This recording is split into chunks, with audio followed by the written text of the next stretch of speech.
জ্বালানি তেলের দাম বৃদ্ধি নিয়ে আরো জানাতে রাজশাহী ও সিলেট থেকে যুক্ত হচ্ছেন সহকর্মীরা। প্রথমে আমরা রাজশাহী যাব, যেখানে আছেন আমাদের সহকর্মী সাখাওয়াত হোসেন। সাখাওয়াত, আজ থেকে জ্বালানি তেলের নতুন মূল্য নির্ধারণ করেছে সরকার। এমন ঘোষণার পর জ্বালানি তেলের সরবরাহ পরিস্থিতি কেমন দেখছেন?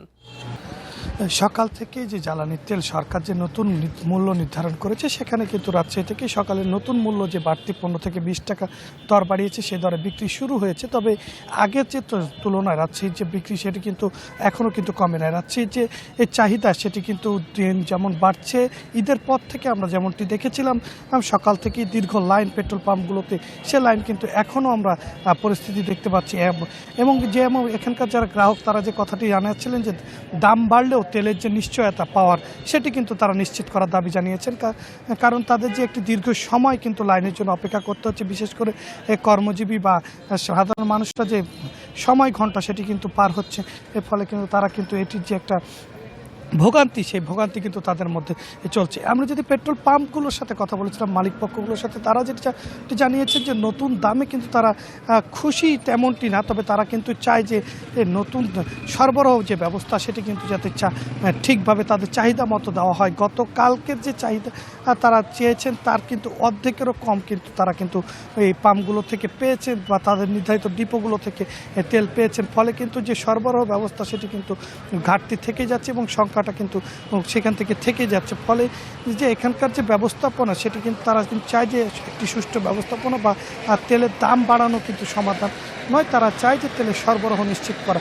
আর সকাল থেকে যে ব্যবস্থাপনাটা আমরা দেখেছি, যে আগের মতোই ফুয়েল পাস দিয়ে যে তেল বিক্রি বা অ্যাপসের মাধ্যমে তেল বিক্রি, সেটি কিন্তু রাজশাহীতেই চলছে এখন পর্যন্ত। যে লম্বা লাইন আমরা দেখি, যে পেট্রোল পাম্পগুলোতে তেল দিচ্ছে, সেগুলোতে কিন্তু রাত থেকে অনেকে কিন্তু আগের দিন থেকেই কিন্তু লম্বা লাইনে দাঁড়িয়ে রয়েছেন, এবং এই লাইনের পরও তারা যে চাঙ্ক্ষিত তেলটি পাবেন, এমনটিও কিন্তু তারা কিন্তু নিশ্চয়তা পাচ্ছেন না। ফলে যে এক ধরনের আশঙ্কা, সেটি কিন্তু তাদের মধ্যে থাকছে, এবং তারা কিন্তু যে ভয়টি পাচ্ছেন যে সরবরাহ, সেটি কিন্তু নিশ্চিতের জন্য বারবার গ্রাহকের পক্ষ থেকে বলা হচ্ছে যে এই সঠিক তেলের যে নিশ্চয়তা, সেটি যাতে করা হয়, যাতে তেলটি সঠিকভাবে পাওয়া যায়। এটি তাদের কাছে চাওয়া, যে তেলের যে নিশ্চয়তা, সেটি যেমন একদিকে নিশ্চিত করা, তেমন তাদের যে কর্মঘণ্টা ও ভোগান্তিটা লাঘব করাটাই মূল উদ্দেশ্য বলে মনে করছেন তারা।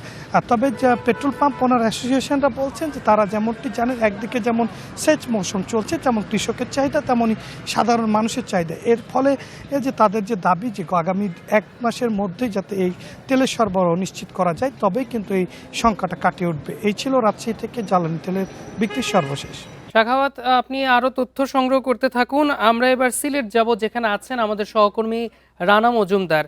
রানা, যেমনটি আমরা শুনছিলাম যে রাজশাহীতে জ্বালানি তেলের সংকটের ব্যাপারে, সিলেটে জ্বালানি তেলের সংকটের সর্বশেষ পরিস্থিতি আমাদেরকে জানাবেন, এবং আরও বলবেন যে দাম বৃদ্ধি ও সরবরাহ সংকটের প্রভাবে চালক ও সাধারণ মানুষের ভোগান্তি কতটা বেড়েছে।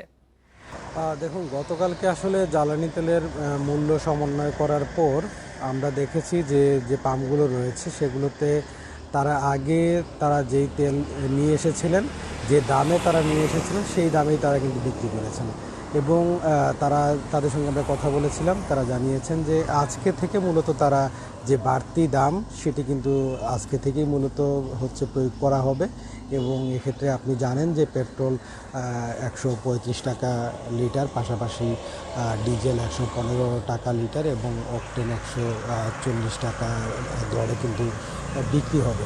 এবং এক্ষেত্রে আসলে আমরা যারা গ্রাহক রয়েছেন, তাদের সঙ্গে কথা বলেছিলাম। গ্রাহকরা বলছেন যে একে তো জ্বালানি সংকট, অর্থাৎ তারা বিভিন্ন পেট্রোল পাম্প ঘুরেও আসলে তাদের যে চাহিদা, সেই চাহিদা অনুযায়ী তারা কিন্তু পেট্রোল, অকটেন কিংবা অন্যান্য যে জ্বালানি তেল যেটি রয়েছে, সেটি কিন্তু তারা পাচ্ছেন না। এবং তারা যে পরিমাণ তাদের প্রয়োজন হয়, তার থেকেও আসলে অনেক কম পরিমাণ তাদেরকে দেয়া হচ্ছে। এই পরিস্থিতির মধ্যে আবার জ্বালানি তেলের দাম বৃদ্ধি করা হলো। তো তাদের এখন তাদের যেই জিজ্ঞাসাটা, সেটি হচ্ছে যে এই দাম বৃদ্ধি করার পরেও কি আসলে তারা তাদের প্রয়োজন মাফিক সেটি পাবেন কি না। তো এই বিষয়টি নিয়ে আমরা আসলে পেট্রোল পাম্প মালিক কর্তৃপক্ষ যারা রয়েছেন, তাদের সঙ্গে কথা বলার চেষ্টা করেছিলাম। তারা বলছেন যে তারা আসলে বিষয়টি নিয়ে যেই সরবরাহকারী যে প্রতিষ্ঠানগুলো রয়েছে, তাদের সঙ্গে তারা কথা বলার চেষ্টা করেছিলেন, এবং তারা বলেছেন যে তাদের যে পরিমাণ চাহিদা রয়েছে, সেই চাহিদা অনুযায়ী যাতে করে তাদেরকে দেয়া হয়। তবে যেখান থেকে, যে ডিপোগুলো থেকে তারা আসলে এই তেল নিয়ে আসেন, সেখান থেকে যে বিষয়টি বলা হচ্ছে যে গতবার কিংবা এর আগে আসলে যেভাবে তারা তারা যেভাবে আসলে তেল সরবরাহ করতেন পাম্পগুলোতে, সেই পরিসংখ্যান হিসাব করেই মূলত আসলে এবারও হচ্ছে পাম্পগুলোতে তেল সরবরাহ করা হচ্ছে। অর্থাৎ তাদের কাছে যখনই মনে হচ্ছে যে কেউ বাড়তি চাচ্ছেন কিংবা অবৈধ মজুতের কোনো ধরনের লক্ষণ রয়েছে, সেক্ষেত্রে কিন্তু তারা এই যে বাড়তি যে তেলের যোগান সেটা কিন্তু তারা দিচ্ছেন না।